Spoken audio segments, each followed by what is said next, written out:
Hey guys, turkey season is in full swing right now, and if you are planning on getting after it, make sure to pick up some Meat Eater Phelps turkey calls to stuff into the old turkey vest or into your fanny pack right now. I carry a few different things. I like to use mouth calls, and I like to use pot calls. Mouth calls or diaphragms, I like them because it gives you hand-free calling, meaning when you're working a bird up close, you can have your gun on your knee, finger on the trigger, ready to roll, and still be making turkey sounds. I like pot calls because I just like pot calls. I enjoy calling with a pot call. Whatever direction you go, including a box call, which I don't personally use too much, but they're fun and great, and I started out with them. Yanni, on the other hand, one of my main turkey hunting buddies, he loves box calls. And what's funny is I'll now and then look to him and give him the look that means get out your box call and find us a turkey. So it's not that I don't like him. I just have Yanni use his. Then I don't have to carry it. Go to Phelps Game Calls. Get calls that are made in the USA and get calls that'll get them close. Find yours at phelpsgamecalls.com today. I'm KC. And I'm Tyler. And you're listening to the Element Podcast.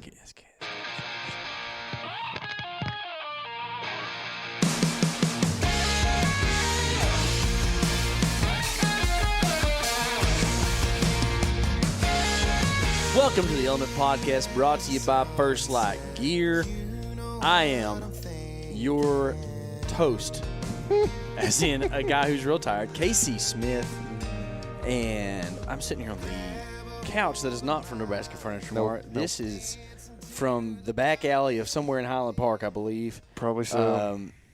We are in deer camp. Tyler Jones is here. Yep, I'm your most tired. And Eric. It's about to be a bunch of that. Yeah, better than camera. Better than camera for sure. Oh my goodness, y'all! Michael has a new nickname. I don't know if we referred to this at any point, but KC called him Camera on accident the other night. I did, man. I just get tired. I just can't think. I'm dumb. Start creating It's just taco milk. I know, man. Just Camera. all the good stuff. Alec. That's right. All the He's good a relic of what Eric was. We have been glassing around and clowning around because, as you probably can tell, if you're listening to this right now, in the rut, things are hot. Mm-hmm. It's the second year in a row that we've dealt with this, but I believe that last year it got a little bit better, maybe around the 10th or the 11th. I know that the 12th was a rage. We had a really good cold front around that time. And right now it seems that we don't really have anything like that in the forecast. We have a nice little front here on a Thursday, which will be the 9th. And I don't know how much that's going to bring us, but it is the most magical time of the year, even though I don't believe in such things. Times of years? Yeah, there's no such thing. It's a good time to be in the woods, right? I mean, I have to tell myself that. Yeah, you Isn't have that what to. you're telling yourself? I'm looking at the weather report right now, and I can't tell myself that. Oh, no. I don't know what's You can't going lie on. to yourself, right? Dude, it ain't a freezing temperature past tomorrow until the 20th. That's pretty bad. Where I'm at. That's bad news. Pretty bad. So, in case you need some encouragement, the deer have to do it. That's just all there is to it. Dang, I don't know if they do, man. They do, man. I wonder if anybody's ever looked at that on years when there's like a pretty bad hot spill during the rut, if there's a lower fawn crop for the next year. Yeah, it's interesting. Probably isn't, but it would be interesting to see, or if there is actually more does that cycle in for the second go around or something because they get missed on the first one. How like at what point do you get close enough to a date that you can pretty much guarantee that if the weather says no cold front on that date, that it will be no cold front on that date? Does that make sense? Like, I think that things can change at 4 days out. 4 days out? I have a hard time believing that like an Arctic front can kind of develop and get here in 3 days. So, yeah, I guess that's what I was going to say is that's your question, right? In the South, kind of like, or in the Midwest, but like, if you were in, Montana, it might be different, I guess. Yeah, well, they have completely different weather. We talked to Corey a lot, and he's like, oh yeah, it's a bad one today, man. It's like -5 and snow, and we're like, wow, there's nothing that changed to where we're at. Is it? But I mean, like, it can develop from the Arctic and be there quickly. I almost think it falls down out of the Rockies. The Rockies. Yeah, that's what I think. A lot of that stuff does. I think for here too, but like, is a Rocky front going to be as cold as an Arctic front? Probably just depends on the time of the year and how low the system is. Oh, pressure-wise. They killed that one, didn't they? Something did. We're watching some boys on TV. They netted as it. we do this. Killed it. Oh, it got eat because they had that radio collar on. Mm-hmm, that's right. Yeah. They led the Wild E right to them. They're catching some. This is Mossy Oak Gamekeepers, and they're catching some pronghorn antelope with the net guns, and they're netting them, and they just found number 33 just chewed up. Dead. Bad. You know why?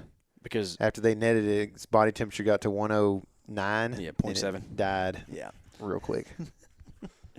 But what are you getting at with this front thing? Like that maybe. I'm just wondering. I need some positivity, some hope. I need some optimism. I think that the trail camera will give you some optimism. Really? Yeah. Have I not looked at it in time? Well, I think that no, not right now. Oh. But I think that over the past week we've been pessimistic about the weather, and then you look at the trail camera, and there's shooter bucks on there. Maybe not in the past day, but there's a whole different set of circumstances that are affecting that. But yesterday we had a shooter buck on camera. It wasn't in this state, but it was elsewhere. Yeah. And so if that happens again tonight, I'm going there tomorrow night. I like it. I like that idea. Personally, I'm all about it. I've already thought about that. Yeah. There's a lot of tasty-looking treats walking around over there too. Yeah, I'm telling you, dude. they're crop fed, man. Mm-hmm. Just GMO organisms, dude. Let's go. Dang, dude. So I'm gonna do this thing pretty soon that is like this little monitor thing that you hook on your arm, and it tells you what your blood glucose levels are and all kinds of other stuff. Man. And now Michael and Greg have me wigged out that they're hiding a little bit of something in there. You got to needle yourself? I think you got to put. I think it's got like a little you're for needle sure getting the vaccine, dude. Dude, I can't do it. Yeah, you have to because if you don't, you get fired. No, that's not true. That's not true at all. Actually, it might be the best outcome. Anyway, we're gonna get in trouble. Nobody's gonna listen, dude. No, nobody listens to this podcast. The people do, man. The people. That's it, we're man. Glad you're we here. the people. Actually, I was just remarking to Tyler that I'm getting a lot of messages on social media asking taking the nose off that pronghorn. This thing. Sorry, dude. I can't.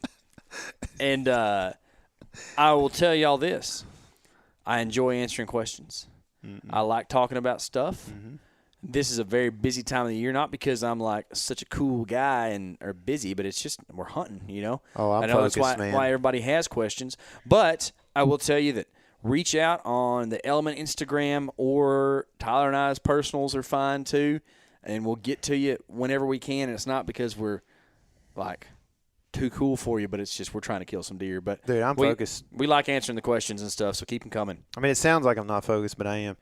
Yeah. I've we were talking about a phone call you and I were on earlier, been in a phone call, and I was like ready to be off of it pretty much the whole time because I was just thinking about trying to basically just thinking logistics that all lead to what I'm after, which is the goal of shooting the biggest buck of the year right now. So, do you think this is going to be your biggest buck of the year? I mean, most of the time it is. And most of the time. You shot a big buck already this year. I have. So that's true. It would be hard to beat that one. Yeah. For sure. The buck that I don't know if we we saw on trail camera recently probably would outscore the that 9 deer. point? Mm-hmm. From this morning. This morning? Yeah. Oh, really? You think so? Yeah. That deer's a 9? I was thinking you were talking about the big 9. Oh, no, I don't think he'll beat him out. He won't outscore him? Probably not. That one from this morning, his beams go out to the end of his nose. Maybe he has a short nose. Well, that's true. It could be. But people have short noses. Not me. Not you either. Nope. But we got some pointy Pretty noses. nosy guys around We here. are, dude. It's weird how like I'm not really that nosy, but I am. Yeah, you know? that's right. That's right. Yeah, but that same for me. I shot a pretty nice buck, not as big as yours, but a pretty nice buck recently. So it kind of makes the season be like, I might have peaked as far as size goes, but maybe not as far as just pure enjoyment of the hunt. You know, that's a whole different deal. Sure, dude. I got some enjoyments to be had, dude. Michael's freaking out over here, dude. He can't help himself. He just. What? I don't know. Sometimes I say things and he just makes a face like can't there's understand something him. like there's something wrong with it. Looking at deer.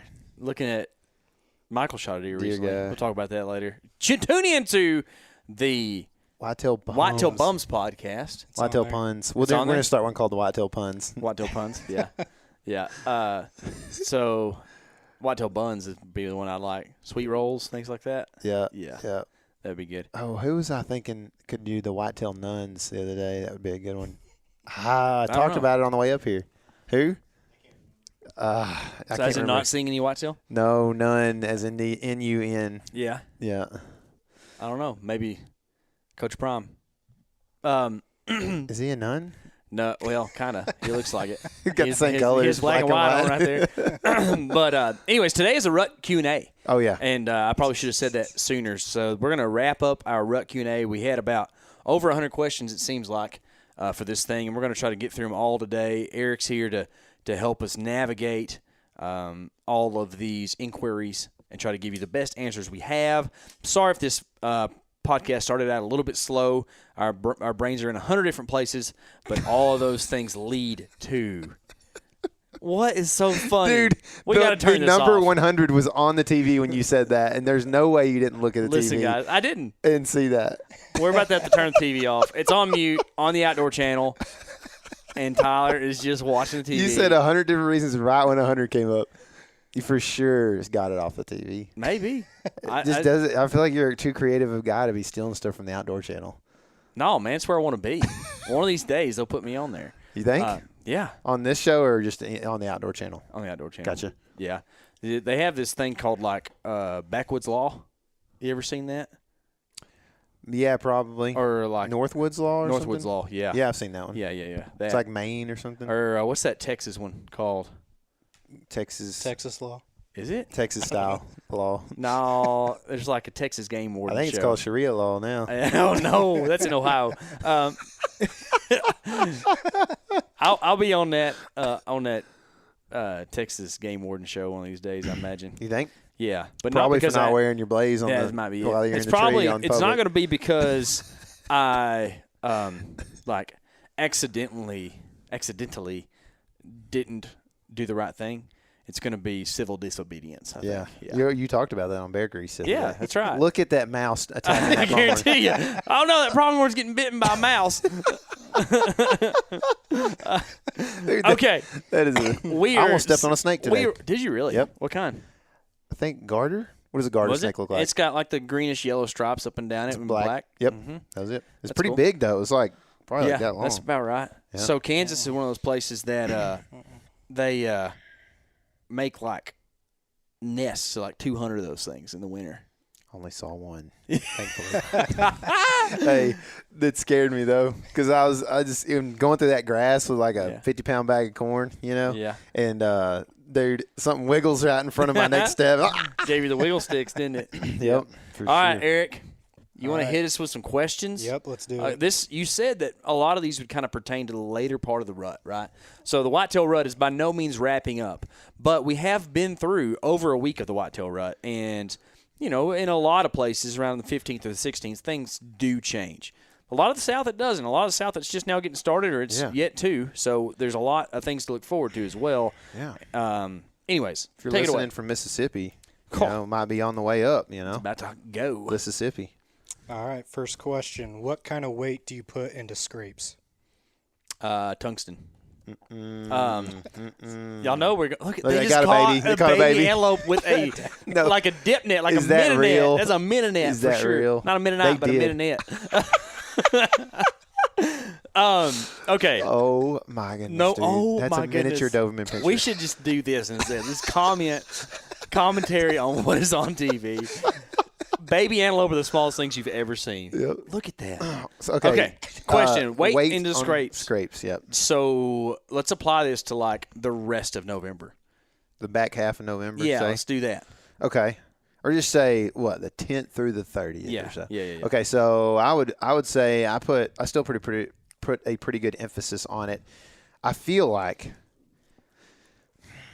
this is tough. Dude, the stages of the rut get so convoluted and like we travel so much, we see different places that the rut is, going on at this time. I feel like that a lot time. of that stuff radiates out of Iowa. I've said this before, Yeah. and it's very true for Iowa and like northern Missouri. But outside of that, some things can be pretty drastically different. Even not even latitude wise. Like even just some of that stuff up north is different. Yeah, for sure. So I would say that generally speaking, across the U.S., that I would still put a pretty big emphasis on hunting good scrapes that look fresh. Mm-hmm. So if it looks like it's been worked, maybe the leaves are mostly cleared out from it. The licking branch still looks to be, used at some point. Man, that looks like it hurts. I would probably, I think this is where I was going before I got distracted with the Jackrabbit. No, the Midwest radiation clause there. The deer a lot of times will come out of the craziest part of the rut, and then they'll get back into this.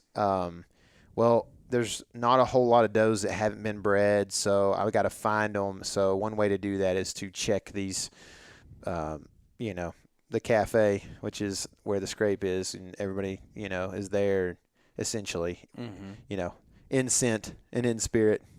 I'm kind of with kinda how I you. feel.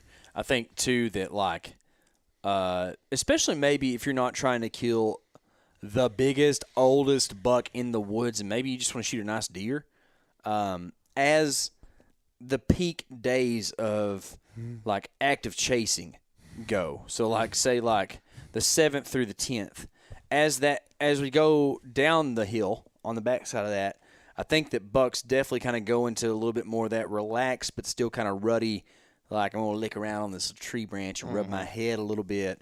So you're liable to get – it's almost like there's a gap there, like right in the middle of the hottest part where it might not be as good on a scrape as it is on the shoulders. You know what I mean? Yep. So that's kind of what I think about scrapes. Yep. The short answer, a lot of weight. It's the best sign you can find. It is, generally speaking, I think it's some of the best for sure.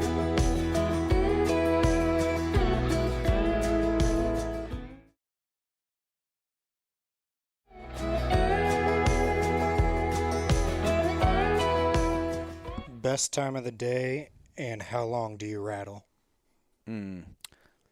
Best time of the day to rattle, or Yeah. best time of the day in Best general? time of the day to rattle and how long? I like to rattle in the mornings. We were talking about this the other day because there might be like some like subconscious thing of like, well, it ain't going to hurt anything. But I really do. I feel as if deer could potentially be working some things out. Maybe bucks are headed back into the same bedding area and they have encounters with one another. So I feel personally in the morning I rattle more. Maybe I need to rattle more in the evening. I don't know. I might need to test that out some. But last year I killed a deer by rattling in the morning right at sunrise. And it all depends on if you can see the deer or not. If you can see a buck that you're rattling at, I think that long enough to get his attention and then maybe a little more still depending on if he can see you or not. If he can see you, as soon as he looks, it's probably a good idea to stop. But if he can't see you, then you could keep on going for a bit, and as soon as he starts moving towards you, then you can stop. Because what he's doing, when he looks your way, he's trying to pinpoint where that sound is. And if you can maybe confuse him just a little bit, he may or may not be as precise with where he thinks you are, so he can't wind you as well when he comes over there to you. Mm-hmm. Now, if you are just blind rattling, I don't tend to do it all that long. I mean, I've seen some deer fights. And it seems like to me a lot of them are over within a minute. That was a smoke. Within a minute, they're usually over. But sometimes I watched one in particular. Eric, you and I watched it. They went on for like 4 or 5 minutes, and it was two mondos, the two biggest deer I've ever seen. I think fighting. Two biggest deer, so let me say that differently. The two biggest deer that I've ever seen in my life were fighting together. So we're talking like 300 inches of antler or more, getting after it. And that was a war. It was a war. It was insane. Yeah, I thought they were trying to kill each other. It wasn't like a let's just duke this out or let's just kind of have fun. They were trying to kill one another. Tyler, any other thoughts? No, I think you pretty much hit it on the Or head. do you feel the same way about? Yeah, I think I would go ahead though and say that it actually isn't just subconscious. It is a conscious thing that the later in the morning is like, well, it won't hurt anything. So Yeah. I think that's kind of. But so take that out of it though. So that's what I was kind of saying is the subconscious of like you have some confidence in rattling in the morning because it kind of didn't hurt anything. But so if you were just gonna say, I don't know what is in this country, I've never been here before, would you feel the best about rattling in a big buck in the morning or the evening? Aren't you glad I made this question harder than it was? Are you talking about killing the deer or just having him come in and you see him and then he blows out downwind potentially? Probably killing him. I'd say most people are trying to kill him. I mean, that's one reason I wait till later in the morning. But I would say if a deer is bedded, you have a better chance of having an idea where he is at and calling to that so that he can't get downwind of you without coming within range very easily. So that's kind of. So you think the evening? I would say like midday to mid-afternoon kind of would be during the rut. Like go in there, get downwind of bedding. That way they kind of have to. They can't just go a full 180 out wide away from you. I mean, they could, but they probably would come, pretty close to you or within range before they get downwind. Maybe I don't know. But I hardly ever, like I won't rattle until it's. I've rattled one time early in the morning and I killed a deer doing it. That like if you want to just have a buck come to you, I think as soon as you can see decent, rattling because the bucks are all on their feet and they're going to be, within earshot. And if they're not, then they're going to be within earshot in 15 minutes when they travel down there or whatever. So years ago, we had a guy on the podcast who like makes rattling antlers. He's from South Texas. I can't remember that guy's name, but he said that, and this is a Texas South thing, Texas bangers. Yeah, that's it. He's like Texas is like where the rattling thing came from, right? And so like those guys, especially down in the Golden Triangle, like they have got a thing going. And he says, if you're going to rattle deer, just make it a rattling day. Just go out there and do it. Now, this is brush country tactics, so it's a little different, right? So you can just cover as much ground as you want to. But he kind of said the same thing, from what I remember. He's like, just start out. As soon as you can kill one, just go to rattling. Eric, how many questions do we have left? 15 to 20. Do we need to speed up probably a little bit? If you want to get through all of them, yeah, probably. Okay. Do we want to get through all of them? Yeah, let's do it. Okay. All right. How do you identify bedding locations via Onyx? Trails leading to nowhere is probably the best thing. You can't always find that on Onyx. Onyx has some recent imagery, which is kind of nice, and some leafless imagery that is pretty nice for this kind of stuff. So if you can find trails that lead into something and deer don't leave from there, at least out the other side, it's a good chance that there's bedding there. That's a good one. I would say that if you have never been there, then it could be tough. But if you've been to the area, you know what things look like. You can know.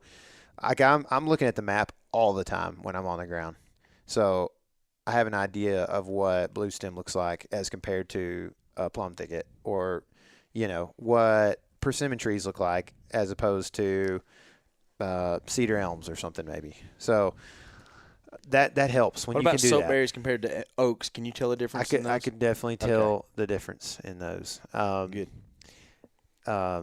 Based off of the fact that there are no oaks in soapberry country, pretty much.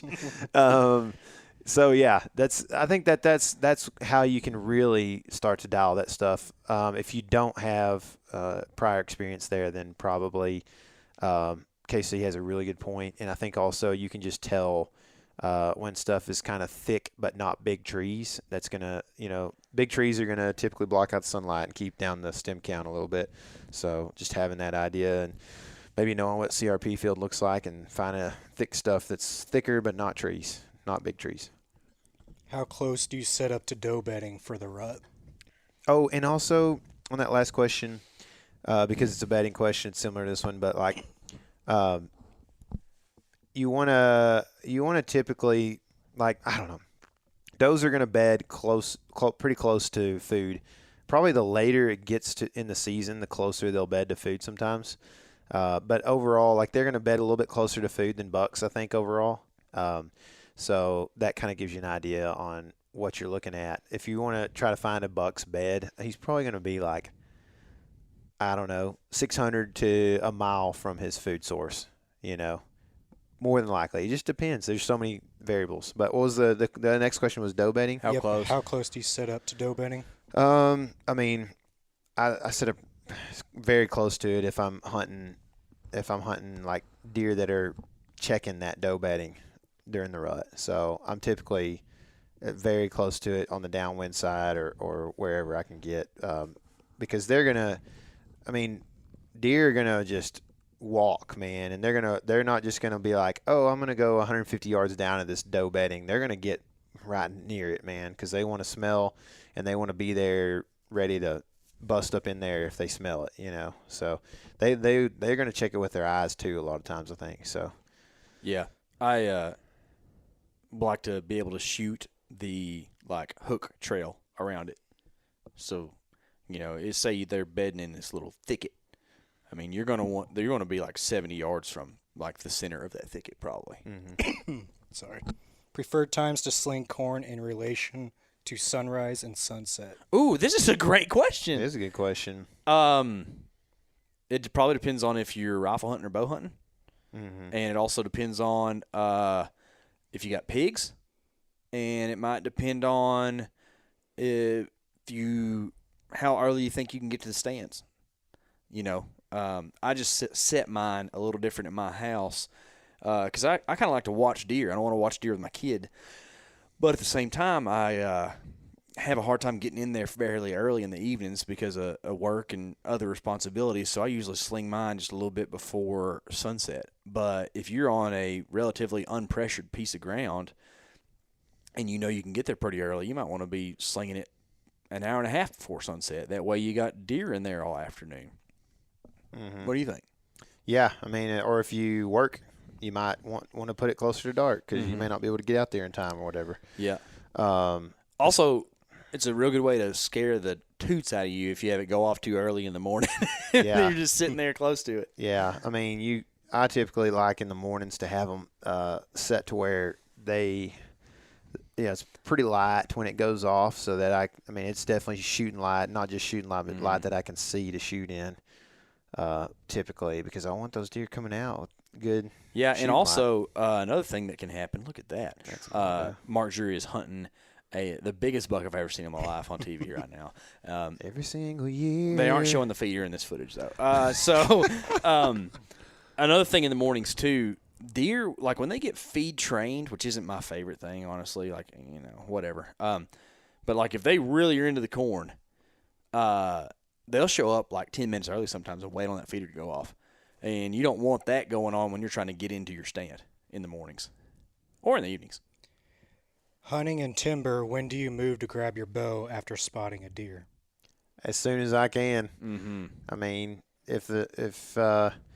think if you see a deer in timber, if it's open timber, you got to be careful. But a lot of times, if you see him early enough, I guess it just depends if you see him early enough or not. But I typically try to have the bow very close, and I try to have almost be able to grab it without looking, because I want to be able to watch that deer. Because as soon, you can move slowly and get away with, if he looks up at you, like, I think I saw something, and he looks up and you stop, then you can get away with that a lot. But if you're moving slowly and he looks up and you're looking at your bow and you don't see him look up at you and you're still moving when he looks up, then you're not going to get away with that. Mm-hmm. So I guess as quick as possible, grab your bow, and then the draw is kind of a whole different deal. Yeah, I think having being able to grab your bow without having to give it too much of attention is a big point, and I've tried to make sure I do that. I try to make sure my bow hanger lets my bow sit to where I can reach straight out and grab it. I don't have to grab the handle and then twist the bow or something. That's just extra movement, know. So, yeah, if you like Michael, he just holds your bow. I've noticed in the stand, Michael just holds his bow a lot, just ready to go. Really? Yeah. I think it might be a Big Woods thing. You never know when they're going to show up or something, But, did. Yeah, those are good. I like what you had to say there. Should I hunt rainy cold fronts? Halloween spooky story. Rainy cold fronts. Yeah. If you're not filming, just go hunt in the rain. I mean, not pouring down rain, but if it's drizzling and cold, absolutely. We hunted one recently. Me and Eric, we got into a ground blind, which was handy. I didn't actually even think that I had a ground blind. I didn't think about the fact that I had one back there, until we were back there already. And I was like, hey, let's get the ground blind. I forgot to put this out like a week ago, That's funny. Yeah, Yep. I mean, it's definitely going to have a lot going on outside just the drizzle. I almost feel like the drizzle doesn't help. It's just a thing that coincides with other really good things that are happening. Mm-hmm. Should I rattle near a feeder? Yeah. Yeah, I think I mean, it's a place that deer come into contact with one another. I haven't done it successfully. Have you? Yeah, I have. Yeah. Yep, I have. I guess it's probably the only buck I've rattled in and shot. Really? Yep, was near a feeder. Yeah. What time of the year do you see scrapes? I rattled in a buck the other day, by the way. I think I talked about that on the last podcast. Not at a feeder, on public land. I remember you saying that. And I could have shot him, but I didn't because I think he's about 3/4 of an inch too small for legalities. You wanted to, though. Oh, dude. Oh, my gosh, I wanted to, man. I was shaking so bad. What time of the year do you see scrapes the most active? Probably the first week of November. Because it's like the bucks are full on seeking and they're like establishing things and just a lot of stuff's going on at once. People will say the last week of October is scrape week and it's a great time to kill one there, but I think that I've seen that deer are making random little scrapes a lot, and that ain't near as good as like a hub scrape that you'll find in the first week of November. Yeah, I think so too. We saw a bunch of scrapes on one tree we hung a camera on public yesterday. Depends on where you're at too, though. Yeah. Because you saw some really good scrape action in Arkansas last year. Yeah, but I didn't actually see the scrape action. I saw the scrapes. Obviously, they had been worked, right? Mm-hmm. Yeah, but it does depend on where you're at. But the rut might have been different there too, and just like it might be different in Mississippi and wherever else. Yeah. So yeah, it does depend on where you're at. But like the general, what people think of as that 1st of November kind of rut, I'm 100% in agreement with you. I think that first week of November is when the rubs or the scrapes have really gotten dialed. Like they know which ones are the hot ones now, and then they're just using them like crazy. For our East Texas friends, I think it's more the 3rd week of November, just to kind of give the home crowd a nod. Right? Isn't that what we usually see on Texas cameras? Like the 14th and on? The 14th is the day for the seeking camera movement that we've seen. But there was some pretty good scrape action on our camera last night. Yeah, but it's going to get better. You think? Oh, yeah. But we're in the 2nd week. So you think it'll get better in the 3rd week? I do, personally. All right, this says I'm not using trail cameras to feeding areas from bedding. Any tips? He's not using them? Yeah, I'm assuming like any tips on like where to hunt, I guess, because he's not getting information from that. Oh. Assuming that's what that means. Okay. I mean, yeah, we can answer it that way. So you're saying, without the use of trail cameras, how to hunt, feed to bed. Yeah. Is that what he's saying? I assume so. You got to get there early, and you got to have your wind really dialed, and you have to be ready for deer to go past you because the first one that comes to you may or may not be one that you want to shoot. If you go too far without data, you're liable to have gone too far down the branching of trails, and you won't see the target animal that you're trying to kill. So there's like this balance, and it might only be through observation that you make a couple of moves after you go in there to choose. You're good at this. What else? I like what you're saying. I think it's good. I mean, I'm guessing he's trying to hunt buck bedding more than the food source. But I mean, I'd hunt the food source in the evenings to figure out what's around. If it's good cold evening, Glass in the evenings if it doesn't work out for you wind-wise or whatever. Yeah. By diameter, what range of small tree sizes should I expect to see rubs? I would expect to see rubs on 2 to 4 inch trees most of the time, diameter wise. And if you are in like big woods or something like that, or any places really, it's weird how this works out in a lot of places.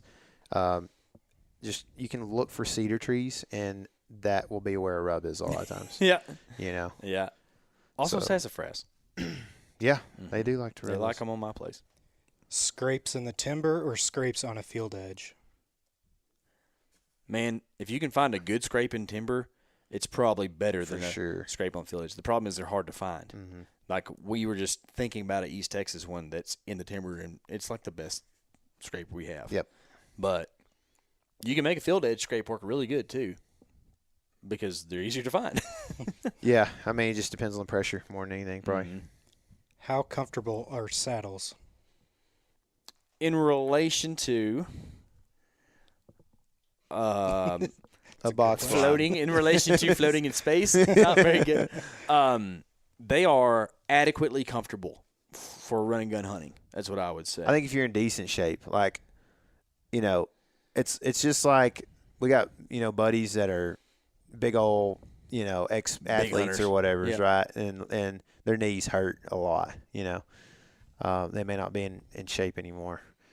I think that's kind of important, right? If you're a dude that's like 6'6", 359, dude, you might not be super comfortable in a saddle. You might not be a saddle guy. You might not be a saddle guy. So, And that's okay. or if you're, 5'3", 300 pounds, you might also be kind of hard fit in a saddle, So, I mean, I think they're adequately comfortable, like you said.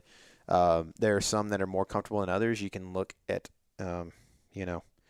reviews and saddle groups on Facebook or whatever, to figure that out. You can ask people that saddle hunt, and that's cool. Look at that decoy. Yeah, it looks that's a He pretty has a real. mounted head on a decoy body. Yeah, well, Wow. these dudes just have playgrounds, man. Dude, I'm about to do that. So I think that I would rather hunt out of probably like a sling seat tree stand than I would, though, out of a saddle if I had my choice. Yeah. We just don't do a lot of just pre-hung sets. So Nope. saddle's the way to go. Oh, yeah. It's way easy. It's quick. It's quiet. It's lightweight. The best thing you can do, in my opinion, if you're going to be comfortable in a saddle, is to use it kind of like just a leaning post and do a lot of standing and kind of leaning into it. When you go to bending your knees and kind of really putting a lot of weight into it, that's when it goes to hurting for me. Do bucks use rubs in daylight? Yeah. Yep. Mm-hmm. Granular blocks or corn? Granular blocks. Corn. Yeah, corn for sure. Yeah. Granular blocks, I mean, I don't know. I'm trying to think of why that would be beneficial. Does that mean has it got something that salt in looks it? like a salt lick, but it's a big old block That's of, what I think. of Yeah. food? Mm-hmm. I think maybe because it's harder gonna be to pretty get hard off. for a pig to mess that up, and Yeah. maybe it's just Okay. it lasts for a long time. I've never used one, so I've used salt blocks. Yeah. I mean, I think if you're gonna need something that lasts a long time, I think a salt block is a good option. It's cheap, and I would imagine cheaper than a granular block, and lasts a while. I know our friend Cody uses those a lot. I'll tell you what else. There's a whitetail specific brand of salt block that's a lot more expensive, and I can't tell the difference in one of those and just a regular old Yeah, Morton's. cattle or Yeah. whatever. They work just fine. Yeah, so I mean, I definitely am all about putting the corn on the ground when I can. What sign or indicators are you looking for to identify buck bedding versus other deer beds? Rubs. Yeah, that's a good one. Big tracks? Mm-mm. No? Never mind. I Thought I mean, said I'm wrong. no, It's a hard thing to look at. that's exactly what Yeah. I was going to say. But, I I mean- think for most people that could be a difficult thing. Yeah. Right? Don't look for dew claws. Mm-mm. No, that would not be the thing to do. I think that one of the things that gives it away often for me is a singular bed. You see a singular bed somewhere, Yeah, that's a good point. that's a good chance it's a buck. Might not be, but if That's you what I see wanna multiple beds, especially multiple beds of different sizes, it's for sure a doe family group. Yeah. And don't be like, oh, these are beds in the middle of this field. Like, yeah, they bed there at 3 a.m. while they're chewing their cud. Don't Yeah. even worry about those. They got to be in thick stuff, probably. I mean, but yeah, rubs. If it's in the rut like we're talking about, there should be some rubs close to the bed. If it's a buck.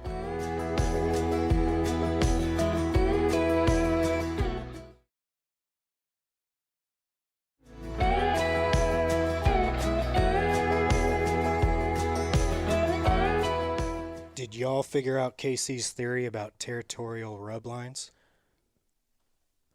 We did. We did. Yeah, you called me yesterday and said that y'all listened back and found it on a rut fresh, I think, right? Yeah, it's still debatable why we were so amped up about it, because I'm trying to figure out, like, the theory we talked about originally is more elaborate than the theory that we put out on a podcast. Mm-hmm. I think, though, the one, at least where we're at right now, is I was hunting a piece of ground in East Texas, and what happens in early October is you start seeing these rubs pop up, kind of like scrapes do. It's a very similar situation where a tree gets rubbed. Like, all right, cool, there's a buck around. And then he goes over there and does it. He goes over there and does it. He goes all around and does it, and then you end up with some rubs out on this property, and you're like, okay, whatever. Well, and then in a couple weeks, the rubs that have more action, like that get hit over and over again, and you can tell that that's going on, I think that is a good indicator that a deer is spending a lot of time there, or there are multiple bucks in the area. So, like, there's a reason that the deer are spending a lot of time there. Maybe it's like an indicator that there's good food source, or they're checking the area for doe bedding, or who knows. But a community rub that is used often is a good indicator of a good place to be. So would you say it's a particular type of rub? A POTR? Peter? Peter? Yep. I would say it would be. Yeah, for sure. So I think that, too, those are going to be in places. I'm pretty convinced nowadays, personally, that some rubs are visual indicators, that deer are doing it, and not that, like, they're like, I want to make sure people see, or their deer see that I'm here, but I think that maybe at least the end product is a visual indicator to other deer that there's a buck around, So I think that is the particular type of rub, one that's, like, very visible. So a Peter was something that we saw in the spot that we hung our trail camera yesterday. Yeah. And there was a big buck. We talked about it earlier. Mm-hmm. Showed up that day. In daylight. Peter. Just 15-yard shot is all. I would have had a 15-yard shot. The arrow eater. That's it, man. Yeah. Also, you mentioned in that scrapes were very in a similar category, and that's why you were, at the time, more relating to those Peters, because the scrapes were also popping up all over the place and being these little things that, like, just somebody made because they just, were a 1.5 that thought frisky. he was going to do something right. And nobody paid attention to it because it's in a weird spot anyway. And the mature buck's going to walk where he wants. The 1.5 is going to tiptoe around if he feels like anybody's got some testosterone and muscle mass in their neck, And so essentially saying that those, like, big hub scrapes or community scrapes had not like realized yet, but the Peters were in the woods, and that's where you were. I have a thought that might have been, like, I'm sitting here thinking about these, like, this theory, and I kind of wonder if it wasn't, like, a big thing that was greater than this, and we were thinking about wind-dependent bedding, and bucks checking doe bedding on certain winds. And if you saw rubs that were in this certain spot, it would be downwind of doe bedding, and so you can assume that deer walk east to west here on a northeast wind. You see, get what I'm saying? Yep, I understand. Like there might be a thing there. Yep. So yeah, maybe that kind of helps. So we're a little bit past that time of the year, but maybe next year in early to mid-October you can be looking for Peters too. Y'all look this up. Hunt feed or travel corridors to feed? I mean, I'd hunt food all the time if I felt like there was going to be shooter bucks there. So I guess via my analysis of pressure. And I think that the travel corridors gets tricky because you have deer coming from all directions sometimes. But if you have a destination food source, the travel corridor can help you out because it can kind of, off of Tyler's point, certain times of year you're not getting bucks there in daylight, so you have to go back and hunt the travel corridor to find a deer shoot. I would say the majority of the time the travel corridor is kind of really the place that it's going to happen. You're not going to be able to hunt them on food most places, most properties. How do your rattling sequences change throughout the season? I feel like we answered this last time or something similar. I mean, I probably, like the other day, I didn't really give it too much until the wind kind of kicked up.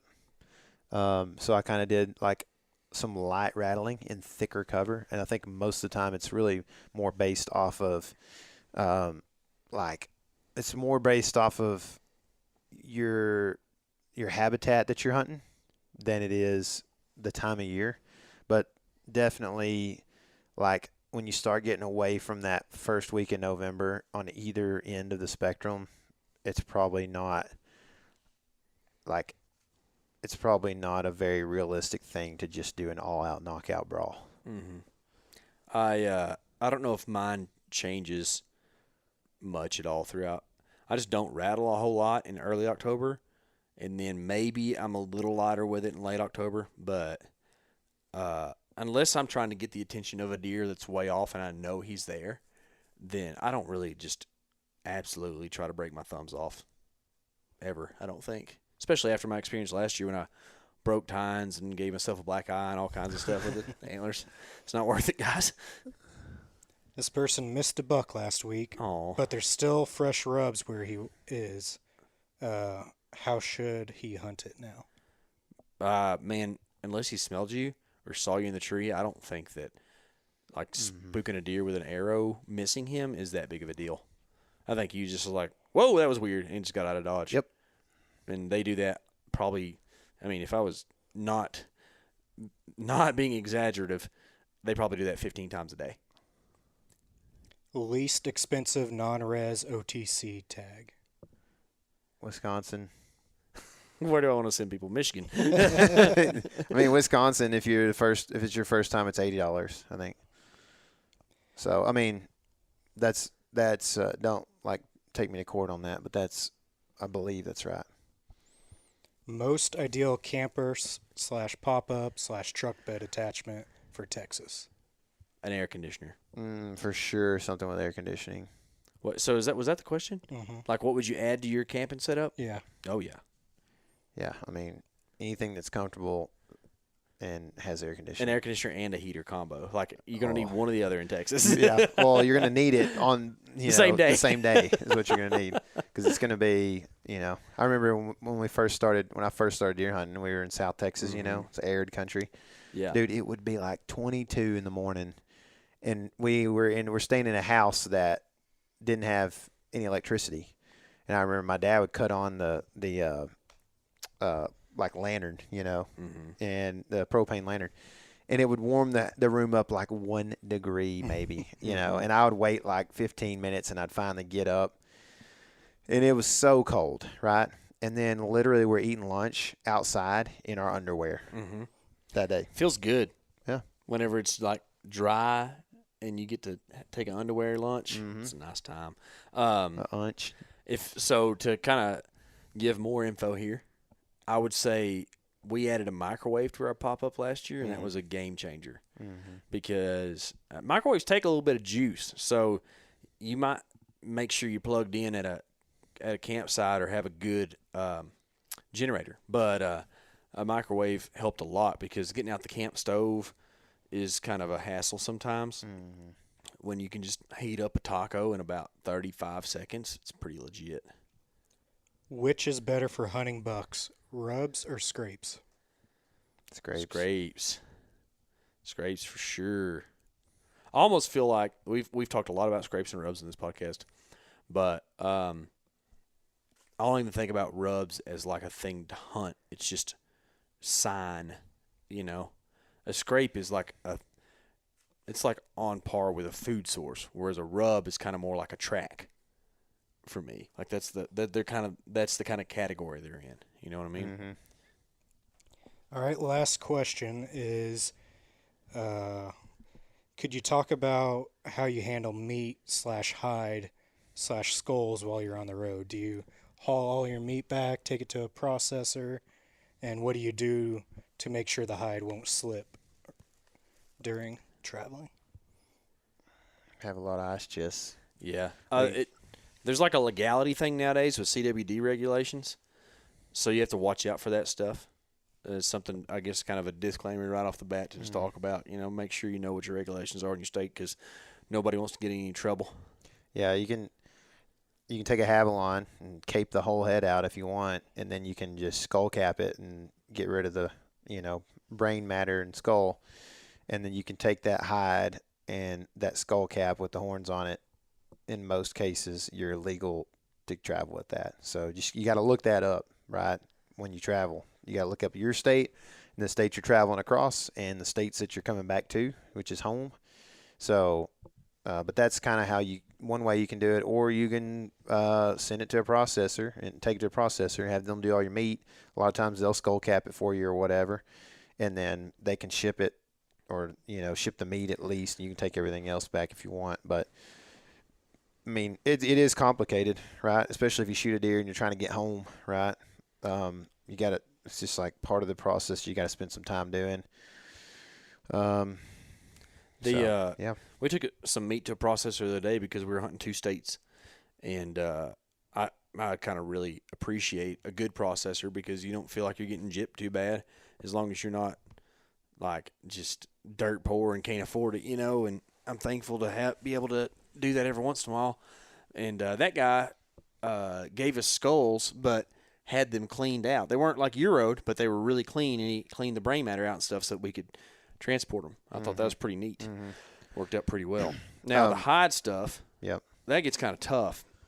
I mean, what's nice is when you do take something to a processor, they have a flash freezer that's like -40 or something, so they can freeze stuff hard real quick, and they'll just put all that in a bag for you and freeze it, and it's frozen in like 15 minutes. And usually, if you play cards right, you can just pick up your stuff from a processor the day you're leaving and make it home before that stuff thaws out.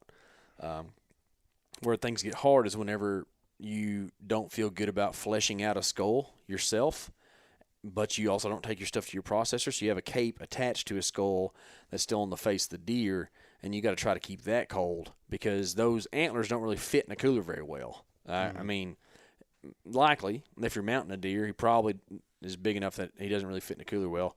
And the last time I did that, I just put his head down in a cooler as much as I could, hung the antlers out, and just piled ice on top of it.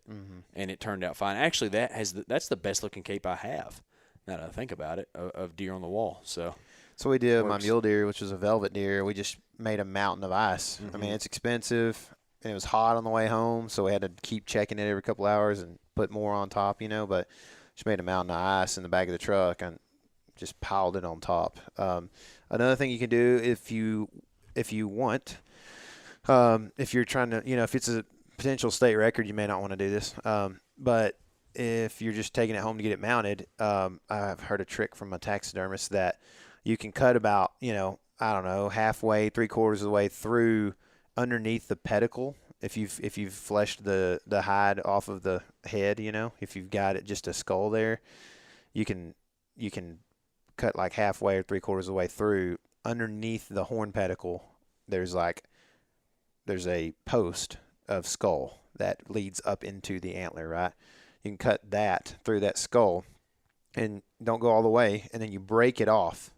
And when it breaks off, that's like the puzzle piece that fits back together that the taxidermist can screw back in together. And he knows, like, if you were to saw it off, then technically that antler could be turned one way or the other and make it look kind of weird and not be as wide as he was or whatever. So creating that puzzle piece by breaking it off is kind of what I've heard is a good way to do it, especially if you have velvet and you want to put velvet in the ice chest, Mm-hmm. So that's kind of the ideas behind those things. Just keep the cape dry probably as much as possible. Put it in a trash bag and put ice on it.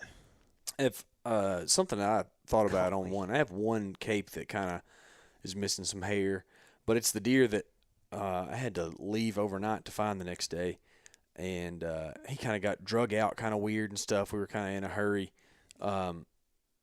So he's has like a couple places that are missing some hair. It also was later in the year. It was like late November when I shot that deer. So I think one of the things to do is just kind of remember what that hide looked like, and at least if you get one that does have like some bad hair on it or something, you can say, that was because of my care, or maybe it wasn't. Maybe whoever handled your cape for you didn't do a good job. But either way, you can have a little bearing on, was that adequate or not, what I did, because you don't want to keep doing the same process if it didn't work out very good for you. Yeah. Tyler, I have a question for you. You have been talking about having goals. Goals, baby. Yeah. So this is, you did your first bit of hunting. Actually, your November hunting about in your starts this afternoon, right? Nice and hot. Yeah. This is your first November hunt. Well, what are your? I think I rattled in that deer in November. Oh, was it? That was a morning Good. hunt. So I've hunted like 5 sits, like evenings. Mm-hmm. I think 4. Well, if you don't include this morning, 4 sits since October 1. I wouldn't include this morning. I don't think you were really doing too awful much. Definitely didn't see a deer for miles. What are your rut goals right now, Tyler? That's what I want to know. My rolls? Yeah. Man, that's a good question. I think my goals for the rut are, I think that I would like to shoot 1 deer, at least, right? So I kind of have that as a goal because it feels a little bit hopeless when you get past the rut and haven't shot a deer. You know what I mean? Yeah, for sure. So yeah. I don't like that feeling. I should have waited on your complete thought, because I thought you just like, it feels a little bit hopeless, and I thought you meant like right now. Everything. I was like, you're kind of right. It definitely does. No, I think like when you start getting to like the 3rd week of November and you haven't shot a deer in November, you start to kind of like, oh man. I mean, I even a couple of years back, as you know, got to the 10th of November and was like, dude, I don't know if I'm going to shoot another deer this year. And then I shot 3 more after mondo, so it can definitely happen. And I think I get more and more optimistic about that stuff every year, especially hanging around you. But, see, it's funny how that works. You're turning out to be like my me. pessimism is coming out these days. Dude, I'm the right worst. Now, I feel like I'm not going to kill another deer this year. You're not. You're going to kill lots of other deer. So I just I think that the goal is like here soon to kill a deer, because when you kill a deer in the rut, then it kind of takes pressure off, because you're like, okay, I did what I was supposed to do this year, which was kill a deer during the best time of the year. Mm-hmm. Now, if I get one, it's a bonus after that, right? Mm-hmm. And so that's kind of that's probably like my main big goal. And then I think that another goal is, because of all the sitting around and editing and stuff that I did that I just mentioned that led to 4 sits in a month or whatever. I think that one of my other goals is to I was trying to move on to a different scripture, but I'm going to go back to the Proverbs scripture that I mentioned in the Nebraska episode, where it says, trust in the Lord with all your heart and do not lean on your own understanding. And I mean, if you truly believe in that statement, it cures anxiety pretty good, you know? And I think that I've had some FOMO and anxiety with all these people killing deer and being out in the good weather and me just not being able to get out there at the time because I'm, you know, doing work. It's weird. Like you get into deer hunting, you try to have a career or whatever deer hunting so that you can hunt more. And then all of a sudden you realize one year it's like, oh, well, for some reason this year I'm actually hunting less than I ever have, you know? So I kind of got, like I said, anxious and a lot of FOMO, and I'm trying to just be a little bit more to have how did Joe Dale say it? Satisfied mind. You got to have a satisfied mind. Yeah. Yeah, that's good, man. So that's what I'm trying to do, and just enjoy, like, even though it's hot, man, it's a beautiful day outside. It is. And we're just sitting here in camp with not a lot to do outside. I mean, outside I go back hunting again at this point. I actually have a lot to do. Yeah. You got a few things more taken care of than I do. I tend to be that way. Tyler's a little more put together than I am. I don't know if y'all realize that or not. Well, apparently it leads to more anxiety. Yeah. But yeah, just eating good food and hanging out with some of my best friends on planet Earth, man, and my dad. It's going to be up here pretty soon, and it's just going to be, I don't know, it's the best time. We are having a good time, man. Yeah. I think that since you didn't ask me my goals, I figured you were going to tell. Yeah, but I can ask you if you want. Yeah, ask me. I'd like to hear you phrase KC, I got a question for you, man. What is that, Tyler? As far as the rut goes, on that note, what are your goals? South Dakota. However, what are your goals for the rut? I want to kill 2 bucks before Thanksgiving Day. Oh, baby. I will feel a lot better if I do that. Now that's a lot of deer, but I like kind of set high standards for myself. Last year I killed 5 before Thanksgiving Day, and then I didn't kill another buck after November 8th last year. Yeah, you went which wild. Is Today. We're already past that. And I've killed 2. Yeah. Hey, that's a weird thing to think about. It is a weird thing to think about. So on that note, I have some work to do, and one of those deer I want to kill from a tree, at least one. Oh, that's cool. Yeah, because I've killed some deer from the ground, and I would really like to just sit in a tree without a deer knowing I exist and just have him come in close, relaxed, and shit. Like it's such an enjoyable feeling, and it's so different than my last experience, which was, let me just take out my big lighter and light my hair on fire and try to shoot a deer. That was just, dude. It's so fun. I'm not downplaying it, but it is. Some people go to the woods to relax and escape, and you don't get that whenever you do that kind of deal. The last deer you killed from a tree was a year ago. Yeah, a year ago today. How about that? That's wild. Looser. But you did kill one in an ambush setup earlier this year. Yeah, it was from the ground, though, and he knew we were in there. Yeah, that's true. Yeah, it was still stressful. Yeah, it was. But we're gonna do it. Bedded moose. Boost. Bull bedding, dude. That's him. Let's go. Yeah. Well, guys, that is the extent of the rut Q&A. If you want more of this Q&A stuff for late season stuff, let us know. We might do another one here around the beginning of December. Remember, it's November 8th today. I'll be the 9th or 10th or 11th when you're listening to this, but the rut is not over. You have a lot of time left. There's a lot of deer still in the woods, so don't get too stressed out. And remember, this is your element. Live in it.